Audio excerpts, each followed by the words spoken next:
जी अस्सलाम वालेकुम नाज़रीन, मैं हूं आपका मेज़बान रुमेल तारिक और आप देख रहे हैं मेरा YouTube channel Rumel Tariq official.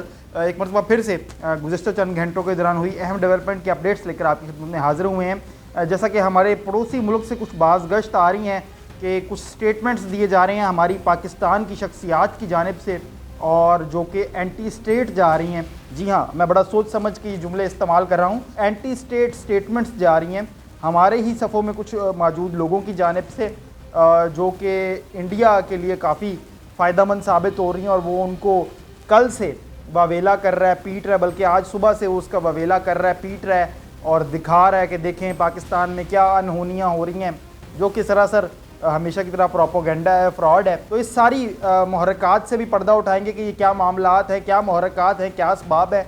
इसी के साथ साथ जनूबी पंजाब के इन्फ्लुएंसर जो वेला मुंडा है, हमने उनके वालिद की एक एक ख़बर आपके साथ शेयर की। जब से वो अगवा हुए, बाज़याब हुए, तमाम मामलात हम आपके साथ शेयर करते रहे वक्तन वक्तन। अब एक मरतबा फिर से वेले मुंडे को कुछ बयानात देने पड़ रहे हैं या कुछ वीडियो स्पेसिफिक तरीके की बनानी पड़ रही हैं। तो वीडियो बनाने की वजूहात किए हैं, वो भी मैं आपको वजह भी आगाह करूँगा। तो आपने बस इतना करना है कि वीडियो को आखिर तक देखना है और अगर आपको हमारी ये वीडियो पसंद आए तो आपने इस वीडियो को लाइक भी करना है, शेयर भी करना है और कमेंट बॉक्स में अपनी राय का इजहार भी हमारे साथ ज़रूर करना है। तो बिल्कुल नाज़रीन, वीडियो का आगाज़ करते हैं। जैसा कि मैंने आपको बताया कि पड़ोसी मुल्क से कुछ बातें आ रही हैं और वो जो बातें हैं या जो निश्तर चलाए जा रहे हैं, जो तीर के निश्तर चलाए जा रहे हैं, वो हमारी ही सफ़ों में मौजूद कुछ लोगों की जानिब से चलाए गए हैं और वो आज से हमारा पड़ोसी मुल्क सुबह से ही उन चीज़ों को फैला रहा है और कह रहा है कि देखें पाकिस्तान में क्या अनहोनियाँ हो रही हैं या क्या लोग इस तरह पर एहतजाज हैं। जनाब, हुआ कुछ ऐसे है कि नौरीन खान साहिबा हैं, इमरान खान साहब की जो बहन है, उन्होंने वहाँ पर कुछ इंटरव्यूज़ दिए हैं भारतीय मीडिया को, जो और वो कुछ ऐसे बयानात हैं जो कि मैं कहूँगा कि कोई भी मुहिब्बे वतन पाकिस्तानी है अगर, तो वो शायद इस तरह की स्टेटमेंट्स नहीं देगा। और जहाँ आपकी आवाज़ उठाने के लिए मेरे ख़्याल में हर ज़ुबान तैयार है, उसके बाद आप एक ऐसे मुल्क में मीडिया में जाकर उसकी अपनी आवाज़ बनाने की कोशिश करें जिसका आपको पता है कि वो तो आपका दुश्मन है। ठीक है, आपका गवर्नमेंट से इख्तलाफ होगा, ठीक है, आपका कुछ आपके साथ ज़्यादतियाँ भी हो रही होंगी, मैं इस बात से इख्तलाफ नहीं करता, मैं ये नहीं कहता कि आप नहीं आप गलत हैं, मगर इसका हरगिज़ ये मतलब नहीं है कोई भी घर है उसमें बहन भाइयों में आपस में चपकलिश होती है, माँ बाप से चपकलिश होती है, पर इसका ये मकसद नहीं होता कि आप बाहर जाते हैं और ढंडोरा पीटते हैं और मामलात को किसी और तरफ ले जाते हैं, ये गलत होता है। तो कुछ दो अहम स्टेटमेंट्स हैं जो उनकी जानिब से दी गई हैं कि जी मोदी को चाहिए कि ऑपरेशन सिंदूर 2 का आगाज़ करे ताकि हम खान साहब को छुड़ा सकें।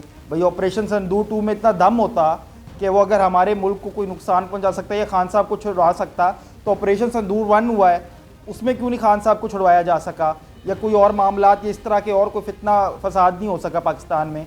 हमने तो उनको धूल चटाई है, उनको इबरत का निशान बना दिया है, उन पर अपनी हैबत तारी कर दी है। उनको तो अभी वो मई की जंग नहीं भूल रही जो हमने उन पर अपनी हैबत तारी की है। आप उनसे अपील कर रहे हैं कि आप ऑपरेशन सिंदूर 2 करें, जहां और ये ऑपरेशन सिंदूर 2 सो कॉल चल रहा है और हम तो डे 1 से ये बता रहे हैं ऑपरेशन सिंदूर 2 तो सिर्फ एक बहाना है, असल मकसद बिहार के इलेक्शंस में जीतना है। हम तो डे 1 से ये बातें कर रहे हैं और आप देखें कि बिहार के अंदर कैसे बीजेपी ने अक्सरियत हासिल की है। 89 सीट्स उन्होंने बिहार असेंबली में हासिल की हैं, अक्सरियत हासिल की है, मकबूलियत हासिल की है। जो उनका टारगेट था सिंदूर 2 के नाम पर उन्होंने एक्वायर तो कर लिया है, हासिल तो कर लिया है। आप कौन सा टारगेट नौरीन खान साहिबा पूरा करना चाह रही हैं, आप ये बताएं। मेरे नहीं ख्याल में खान साहब भी इस हक में होंगे कि आप इंडिया से मदद लें। क्या अब आपके ये दिन आ गए हैं कि अब आपको अपने दुश्मन से मदद लेनी पड़ेगी? और फिर इसी के साथ साथ एक और बड़ी स्टेटमेंट देना कि जी KPK वाले जो हैं वो आपको पता है वैसे ही ईंट से ईंट बजा देते हैं। जी जनाब, हम मानते हैं हमारे पश्तून भाई जो हैं वो बड़े मुहिब्बे वतन पाकिस्तानी हैं, वो इंतहाई जोश और वलवले वाले लोग हैं, उनकी उस चीज़ पर हम बिल्कुल क्वेश्चन नहीं कर सकते। मगर बात यह है कि आप किसके ख़िलाफ़ उनको ईंट से ईंट बजाने को कह रही हैं? अपनी रियासत के ख़िलाफ़ आप क्या पैगाम दे रही हैं, आप क्या मैसेज देना चाह रही हैं, वो भी भारतीय मीडिया पर बैठकर, जो कि प्रोपोगेंडे की फैक्ट्री है आपके मुल्क के ख़िलाफ़। वो तो वैसे ही बहाने हीला वसीला ढूंढती है कि कोई बात मिले कि वो पाकिस्तान को तबाह बर्बाद करके उठे, और उन्हीं के पास आप जा रही हैं बड़े नामों में अगर देखें तो अर्नब गोस्वामी, जो कि रॉ का एक एजेंट है, जिसका काम ही सिर्फ यह है कि रॉ एजेंडे को प्रोपोगेंडा बनाकर मीडिया पे पेश करना, और वो उसने किया है। उनके वो टारगेट मिल गया नौरीन खान साहिबा, उन्होंने नौरीन खान को इस्तेमाल किया है। और मैं आपको अपने देखने वाले नाजरीन को बता दूं कि जितना भी कंटेंट होता है, ये जितना भी ड्रामा होता है, बिलखसूस इंडियन मीडिया पे, हाँ, क्योंकि हमारे कुछ दोस्तों को अप्रोच किया जाता है लाहौर से, इस्लामाबाद से, कि आप आएँ हमारे शोज़ में बैठें। ये मार्का हक में भी हुआ था, मगर कोई जाने को तैयार नहीं हुआ। कोई मुहब्बे वतन पाकिस्तानी इनका लुक़्मा अजर नहीं बनता, उसको पता होता है कि मुझे अपनी कौम प्यारी है, मैं मुहब्बे वतन पाकिस्तानी हूँ। और ये वही एजेंडा और प्रोपोगेंडा है कि जो एक दिन पहले चल रहा था कि खान साहब का कत्ल हो गया जी अडियाला जेल के अंदर, खुदा ना खास्ता। भाई खान साहब एक इतना बड़ा लीडर है और वो अपनी गलतियों की सज़ा काट रहे हैं वहाँ पर। वो अपनी मर्ज़ी से नहीं बैठे हुए, उन्हें कानून ने वहाँ पर रखा हुआ है और वो इस वक्त कानून की हिरासत में है। तो उनकी तो अगर मौत होती है तो वो तो खुद गवर्नमेंट के लिए, मौजूदा गवर्नमेंट के लिए फांसी का फंदा बन जाएगी। और आप इस प्रोपोगेंडे का हिस्सा बनी है बखूबी उनके साथ। आपने कहा हाँ जी हमें मिलने नहीं दिया जा रहा। तो ये क्या बातें कर रही हैं? और आप उन लोगों के साथ, आप बहैसियत पाकिस्तानी अगर अपने आप को कहती हैं, अपने आप को मुहब्बे वतन पाकिस्तानी कहती हैं और आप इमरान खान साहब की बहन कहलाती हैं, तो मेरे ख्याल में आपको यह हरगिज़ ज़ेब नहीं देता था कि आप भारतीय मीडिया के ऊपर जाकर इस तरह से वावेला करती, अपनी मुल्क की नदामत का बायस बनती, अपने मुल्क के इदारों के लिए नदामत का बायस बनती। उनको आप डिफेम कर रही हैं, वहाँ पर अजीबो गरीब स्टेटमेंट्स दे रही हैं कि ऑपरेशन सिंदूर 2 करो फिर खान छूटेगा। कभी कह देती हैं आप KPK वाले ईंट से ईंट बजा देंगे, अभी तो खान अंदर से हुक्म नहीं दे रहा वरना अडियाला मलिया मेट हो जाएगी। कि क्या आप बयानात दे रही हैं? किस सोचो हवास में आप बैठी हुई हैं? कुछ समझ नहीं आ रहा। आपके बयानात में तजाद है, या आपको ये कोई मिसगाइड कर रहा है और गलत फीड कर रहा है आपको। अगर कोई जो भी आपको मिसगाइड कर रहा है, और ऑब्वियसली इसमें एक मुहर्रकात ये हैं कि ऑब्वियसली कोई ना कोई PRO होता है जो अरेंजमेंट्स करता है, आपको बिठाता है। ये बहुत गंदी वो खेल आपके साथ खेल रहा है, बहुत घिनौना खेल आप लोगों के साथ खेल रहा है, और इस जाल में से आप कभी नहीं निकल सकेंगे। और इसके तहत आपको क्या हासिल होगा? बहरहाल जनाब, इसी के साथ आगे बढ़ते हैं। एक इलाकाई खबर, वेला मुंडा को हम डे 1 से, जब उसके वालिद का अगवा होता है, हम तब से आपके साथ अपडेट शेयर कर रहे हैं, और हुकूमती लेवल पे भी क्या क्या इक़दाम हुए हमने आपके साथ शेयर किए, और इसके साथ साथ पुलिस लेवल पे क्या क्या किस तरह से इसको टैकल किया गया। अब एक मरतबा फिर से इस मामले में सारे, जबकि उसके वालिद बाज़याब हो गए हैं, वो घर आ गए हैं, उन्होंने खुशियाँ मनाई हैं, उनके व्लॉग्स आ रहे हैं डिफरेंट चैनल्स पे। मगर इसके साथ साथ अगर एक और तरफ देखें तो शहजाद तज़ब्ज़ुब का शिकार नज़र आ रहा है, परेशानी का शिकार नज़र आ रहा है।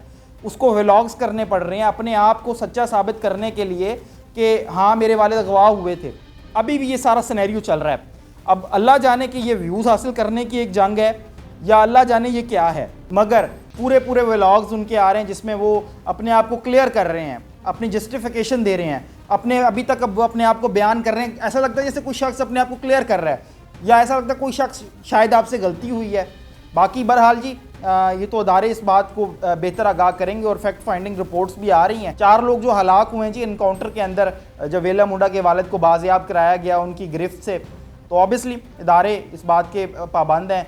और वो फिर बता रहे हैं वेला मुंडा अपनी वीडियोज़ में जी कि मेरे पास वीडियोज़ हैं जो हमने पुलिस को दी हैं, जो अगवाकारों की थी, जो मामलात थे, जो रैंसम डिमांड की जा रही थी उसके हवाले से। मगर देखने में ये बड़ा मायूब सा मालूम हो रहा है कि एक बंदा जिसका वालिद अगवा होता है, उसके बाद उसके वालिद के अगवा के बाद वो बाज़याब हो जाता है, मगर एक दूसरा ग्रुप जिसके 4 लोग मारे गए, वो अब सरापा एहतजाज है कि जी हमारे लोग जो हैं शायद बेगुनाह मारे गए हैं। वो तो इदारे इस बात का फ़ैसला करेंगे, और मेरे ख्याल में इदारों ने कुछ सोच समझ के किया होगा। ऑब्वियसली चीज़ें मुहर्रकात नज़र आएंगे, इसबाब नज़र आए होंगे, तो इदारों ने इतना बड़ा कार्रवाई की, इतनी बड़ी एक्शन किया है और मुगवी को अगवाकारों के चुंगल से बाज़याब कराया है। तो ऑब्वियसली जी ये तो कानून की बातें हैं, मगर वेला मुंडा इन दिनों जी शदीद मेरे ख्याल में प्रेशर का शिकार है, जो उसको पै दर पै आकर, ऑन रिकॉर्ड आकर, अपने व्लॉग्स के अंदर आकर एक बड़ा पार्ट इस जस्टिफिकेशन का देना पड़ रहा है अपनी ऑडियंस को कि जनाब ऐसे हुआ, ऐसे हुआ, ऐसे हुआ, ऐसे हुआ। तो जनाब ये थी अब तक की कुछ अहम डेवलपमेंट्स जो मैंने ज़रूरी समझा कि आपके साथ शेयर की जाएँ। उम्मीद करते हैं जी हमारी वीडियो आपको पसंद आई होगी। इसी के साथ जी फिर हाजिर होंगे कुछ और मज़ीद डेवलपमेंट की अपडेट्स लेकर। तब तक के लिए अल्लाह ने के बाद।